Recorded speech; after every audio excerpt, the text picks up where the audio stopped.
राधे श्याम। हरे कृष्णा।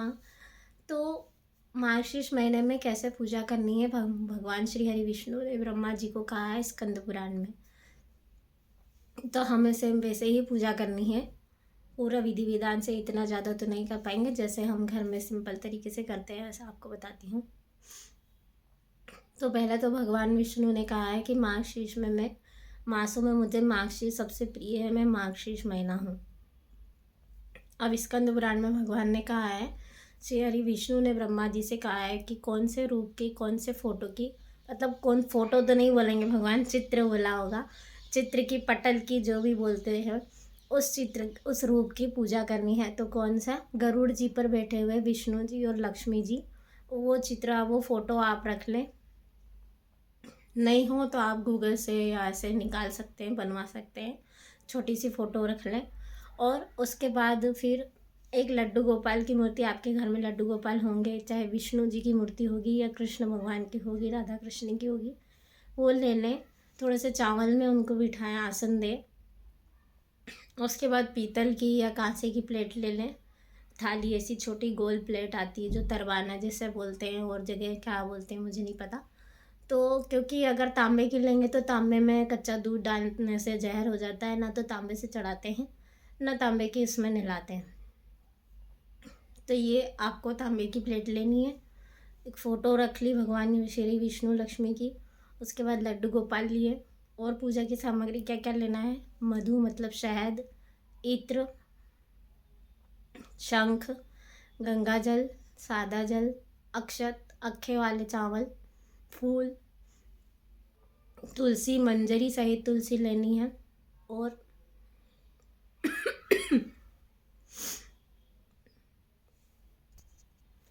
घंटी और फूल लेना है।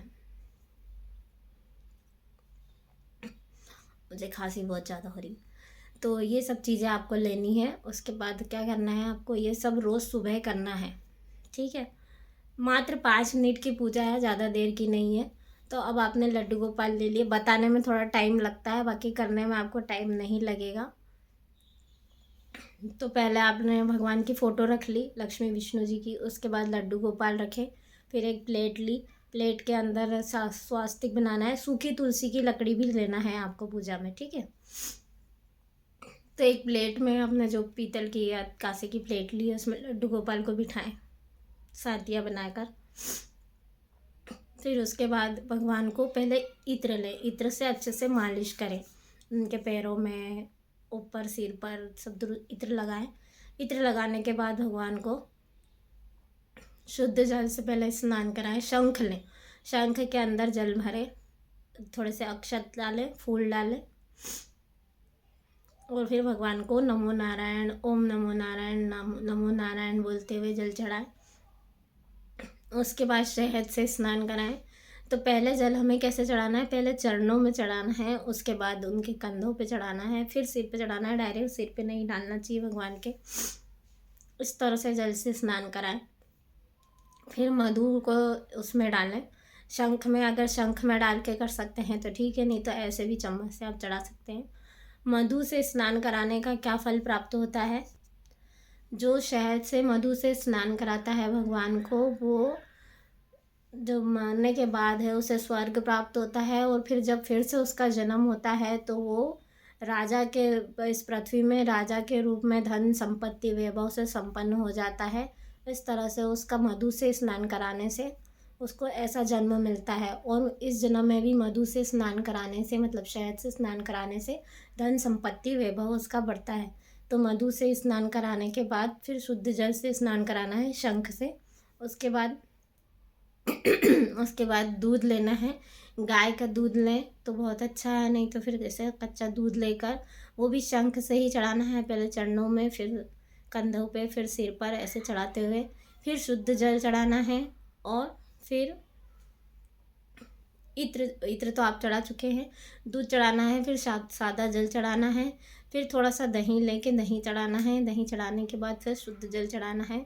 इस तरह से आपको अभिषेक करना है। और फिर उसमें शंख में गंगा जल, लास्ट में गंगा जल, फूल, गुलाब के या जो भी आपके पास फूल हो, सफ़ेद वाले, पीले वाले, वो फूल डाल के थोड़ा सा उसमें चंदन डाल के पूरा मिलाकर फिर भगवान को उससे अभिषेक करना है, नमो नारायण बोलते हुए। फिर शुद्ध जल वापस से चढ़ाना है। उसके बाद भगवान को पोंछ देना है अच्छे सूती वस्त्र से, और वस्त्र से पोंछने के बाद ये सब करते हुए आपको घंटी भी बजाते जाना है, क्योंकि घंटी बजाने का बहुत महत्व होता है। जब तक पूजा में घंटी नहीं बजाई जाती पूजा संपूर्ण नहीं मानी जाती। तो आपको जितने भी उपचार करना है, जैसे आप जल चढ़ा रहे हैं तो घंटी बजाएं, दूध चढ़ा रहे हैं तो एक हाथ से घंटी बजाते जाएं।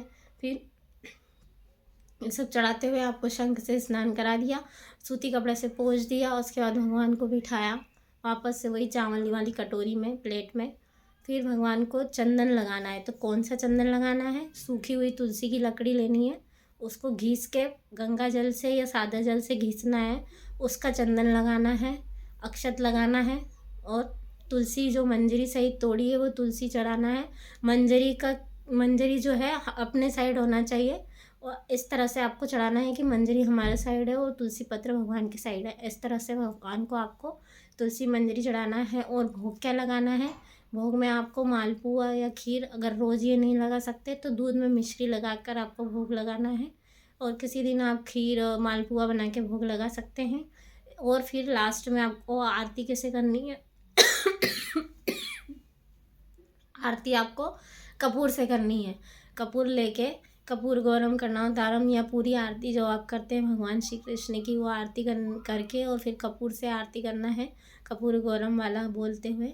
और फिर आपको फूल भी चढ़ा देना है। और अगर माला आप तुलसी के पत्तों पे राधा राधा लिखकर माला बनाकर पहना सकते हैं तो वो पहना दें, और नहीं तो आप फूल भी चढ़ा सकते हैं। इस तरह से ये पूजा विधि संपन्न हुई। बताने में लंबी है पर करने में मात्र 5 मिनट की पूजा है।